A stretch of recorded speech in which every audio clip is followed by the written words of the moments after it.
जय हिंद दोस्तों। जेल प्रहरी परीक्षा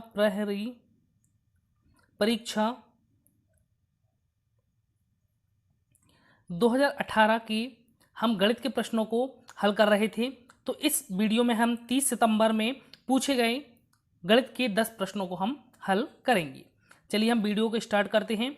पहला प्रश्न है, निम्नलिखित में से कौन सा समीकरण बिंदु ऋण 4 8 से संतुष्ट नहीं है। अर्थात जो हमें बिंदु दिया गया है यहाँ पे ऋण 4 और 8, तो इस बिंदु की यदि हम निर्देशांक की बात करें तो x का मान यहाँ पे क्या है, ऋण 4 है, और y का मान यहाँ पे क्या है, 8 है। तो हम दिए गए समीकरणों में रखते हैं।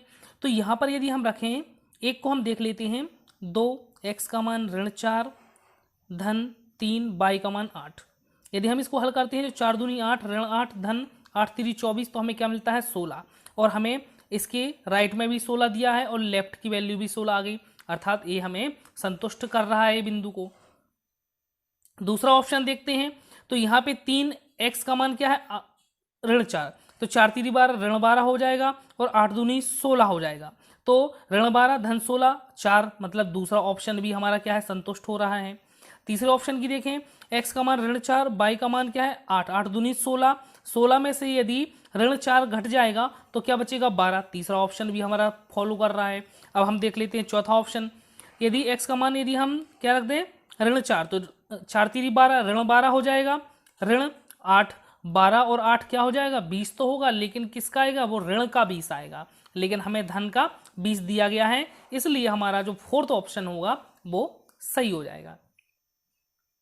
अगले प्रश्न को हम देखते हैं। यह प्रश्न है, निम्नलिखित में से कौन सी संख्या सबसे छोटी है।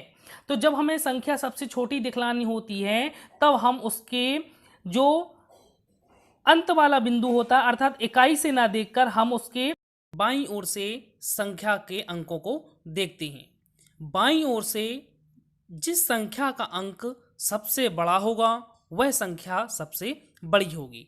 तो हम यहाँ पर देखते हैं, जैसे कि पहले ऑप्शन, दूसरे, तीसरे, चौथे सब में क्या है 5 दिया है पहला अंक, तो पहला अंक छोड़ दिया, सभी में समान है। यदि हम दूसरा अंक देखते हैं दाईं ओर से, तो पहले में 5 है, दूसरे में 5 है, तीसरे में 5 है, चौथे में 7 है, मतलब जो 7 है अर्थात ये बड़ी संख्या होगी, इसलिए चौथा ऑप्शन हमारा नहीं हो सकता। अब हमारे 1 2 3 ऑप्शन बचे। अब हम इसमें देखते हैं तीसरा अंक 7 है, यहाँ पे 3 है, यहाँ पे 4 है, तो हम जान गए कि यहाँ पे 7 है, यहाँ पे 3 है, यहाँ पे 4 है, तो हम तो समझ गए ना कि जो सेकंड ऑप्शन है उसमें क्या है 3 है, बाकी पहले ऑप्शन में क्या है 7 है और तीसरे ऑप्शन में क्या है 4 है, तो हमारा जो सेकंड ऑप्शन हो जाएगा वो हमारा सही हो जाएगा। ये तो सरल क्वेश्चन होते हैं। चलिए हम नेक्स्ट क्वेश्चन को देखते हैं। यह प्रश्न है, एक मेज को 2000 रुपये में खरीदा गया और 1800 रुपये में बेच दिया गया, हानि प्रतिशत ज्ञात करें। अर्थात हमें क्या करना है, इसका हानि प्रतिशत ज्ञात करना है। तो हम यहाँ देख लेते हैं कि हमें मेज को कितने में खरीदा गया है, 2000 रुपये में, तो हमने खरीदा है अर्थात क्रय किया है, तो सीपी जो होगा वो 2000 रुपये है।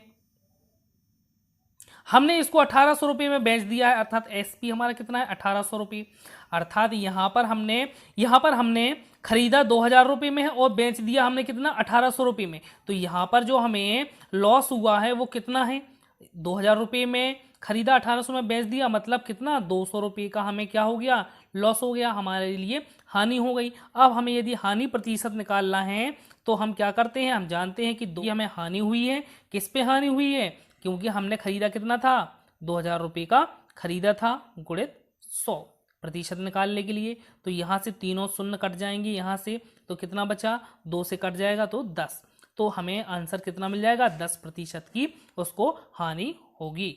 चलिए हम नेक्स्ट क्वेश्चन को देखते हैं। यहाँ पर प्रश्न है, मूल्यांकन करें 11 गुणित ऋण 34 ऋण 12 गुणित 34 धन ऋण 34 गुणित ऋण 24 बटे ऋण 10 धन ऋण 7। तो यहाँ पर हम इस प्रश्न को यदि गौर से देखें तो हमें यहाँ अंश में ऋण 34, यहाँ पर 34, यहाँ पर ऋण 34, मतलब ऋण 34 हमें कॉमन मिल सकता है। तो हम यहाँ से क्या करते हैं, ऋण 34 को कॉमन निकाल दें, तो यहाँ पे क्या बचेगा 11 बचेगा। यहाँ से यदि हमने ऋण 34 कॉमन निकाला है तो ऋण ये बाहर निकल के आ जाएगा, तो यहाँ पे क्या हो जाएगा, ये धन हो जाएगा, तो धन हो जाएगा 12। अब यहाँ पर हमने ऋण 34 निकाला तो क्या बचेगा, धन क्या बचेगा, यहाँ पर ऋण 24 बचेगा, बटे ऋण 10 धन ऋण 7, ये क्या है, दोनों समान चिन्ह के हैं तो जुड़ जाएंगे तो ऋण 17 हो जाएंगे। यहां हम देखते हैं ऋण 34, यहां पर हम देखें तो ये 11 धन 12 और यहां धन ऋण ऋण हो जाएगा 24, तो 12 और 11 कितना हो जाएगा, 23 हो जाएगा। और धन के 23 हैं लेकिन ऋण के 24 हैं तो क्या बचेगा, ऋण का 1 और बटी में क्या है, ऋण 17।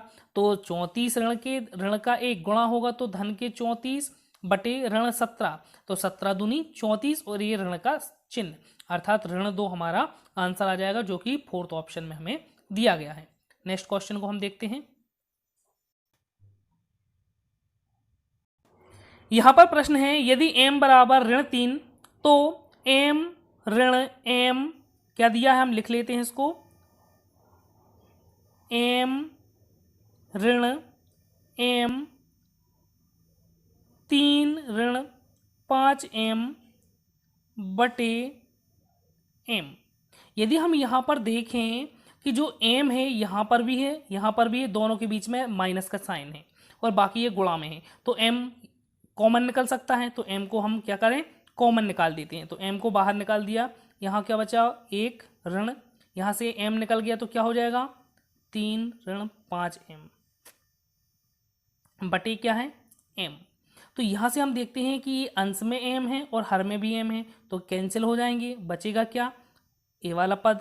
तो 1 ऋण का यदि हम गुणा कर दे कोष्टक के अंदर तो 1 ऋण 3 ऋण ऋण धन 5m, तो यहाँ से क्या हो जाएगा, 1 में से ऋण 3 घटेगा, ऋण 2 धन 5, m का मान क्या है, ऋण 3, तो 5 3 15 ऋण 15 और ऋण 15 और ऋण 2 कितना हो जाएगा, ऋण 17, ऋण की 17, जो कि ऑप्शन हमारा सेकंड में दिया गया है। नेक्स्ट क्वेश्चन को देखते हैं। यहां पर प्रश्न है, हल कीजिए 2 के ऊपर 3 की घात गुणित 3 के ऊपर 3 की घात के ऊपर 2 की घात गुणित 9 गुणित 4, और हमें यहाँ ऑप्शन में हर एक ऑप्शन में हमें 6 के ऊपर घात के रूप में दिया गया है। यहाँ हमें 2 के ऊपर 3 की घात दी गई है और 3 के ऊपर 3 की घात और पूरा दिया है 2 की घात लगी हुई है ऊपर, गुणित 9 गुणित 4। चूंकि हम जानते हैं यदि a के ऊपर m की घात गुणित b के ऊपर यदि m की घात है तो हम उसको a गुणित b होल m की घात लगा सकते हैं। अर्थात जब संख्याएं अलग अलग हैं लेकिन उन पर घात समान लगी हुई है तो उन संख्याओं का गुणा करके हम घात को उनके ऊपर लगा सकते हैं। तो यहां पर भी हम इसी तरीके से कर सकते हैं।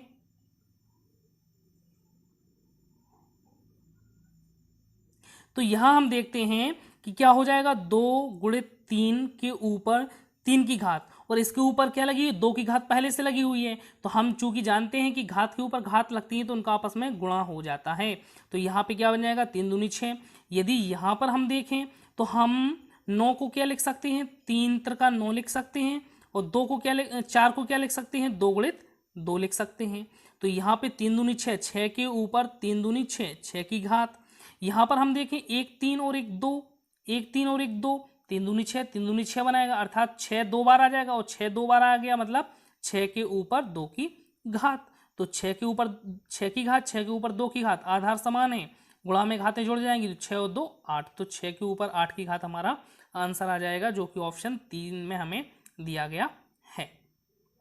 अगले प्रश्न को देखते हैं।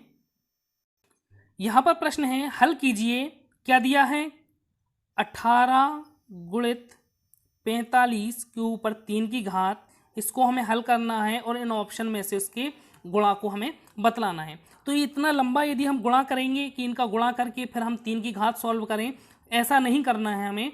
हम यहाँ पर देखते हैं कि इन ऑप्शनों में देख लेते हैं कि 18 जो है, क्या हम इसको ऐसा लिख सकते हैं, 9 दूनी 18 लिख सकते हैं, गुणित 45 को हम क्या लिख सकते हैं, 9 पना 45 लिख सकते हैं और 3 की घात।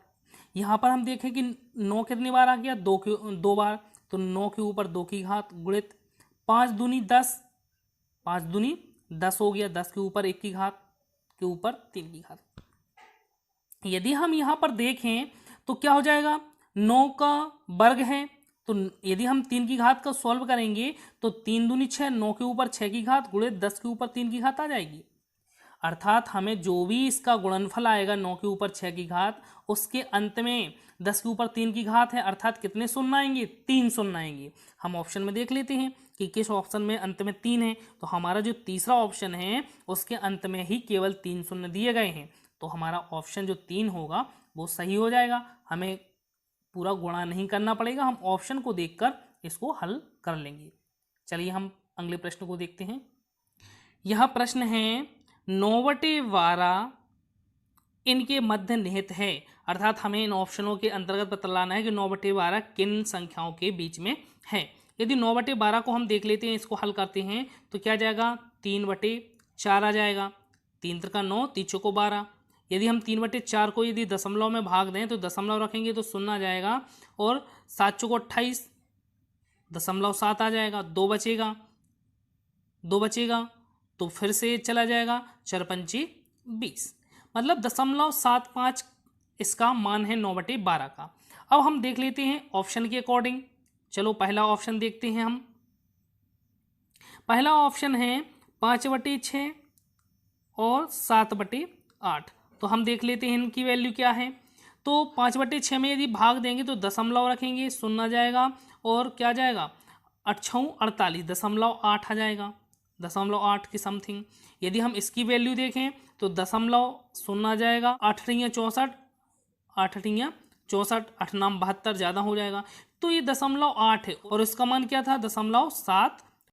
तो ये तो 8 के अंतर्गत जा रहे हैं, अर्थात ये जो पहला ऑप्शन है वो हमारा नहीं होगा। हम दूसरा ऑप्शन देखते हैं। यहाँ पर दिया गया है 9/10 और 10/9। तो यहाँ हम देखते हैं, यदि दशमलव रखेंगे तो शून्य आ जाएगा, यहाँ पे 10×9 = 90। और यदि हम इसको देखते हैं, यदि हम यहाँ पर भाग दें तो हम देख लेंगे कि 9 का भाग 9×1 = 9, बचेगा 1, धरेंगे दशमलव तो 9×1 = 9। तो इस तरीके से 1.1, अर्थात ये भी हमारा ऑप्शन नहीं हो सकता, क्योंकि उसकी वैल्यू क्या थी, 0.75 थी। तो दूसरा ऑप्शन भी हमारा क्या हो जाएगा, गलत हो जाएगा। हम देखते हैं तीसरा ऑप्शन देखते हैं। तीसरा ऑप्शन में यदि देखें तो इसमें दिया है 8/9 और 5/7। तो यहाँ पर हम देखते हैं दशमलव रखते हैं तो शून्य आ जाएगा, 9×8 = 72 होता है, 8 बचा, 9×8 = 72, 0.88 के करीब आएगा। यदि हम 5/7 को देखें तो दशमलव रखेंगे तो शून्य आ जाएगा, और 7×7 = 49, 1 बचेगा। तो इसका मतलब ये है कि इसका मान जो आ रहा है 0.7 से 0.8 के बीच में है। तो चूंकि हमने देखा था कि 9/12 का मान जो हमने देखा था वो क्या आया था, 0.75। तो 0.75 इन दोनों के बीच में आ जाएगा कि नहीं। तो इस प्रकार हम कह सकते हैं जो थर्ड ऑप्शन होगा वो हमारा सही होगा।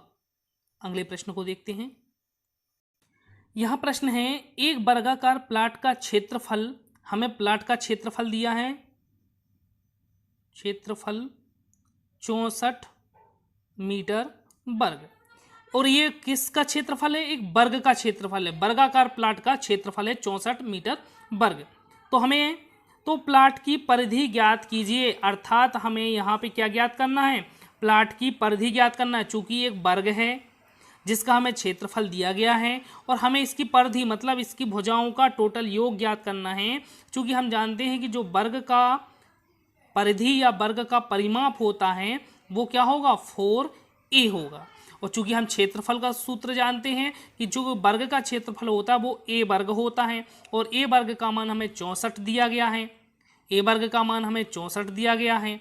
तो यहाँ से a का मान क्या आ जाएगा, चूंकि हम जानते हैं 8×3 = 64, तो a का मान क्या आ जाएगा, हमारा 8 आ जाएगा।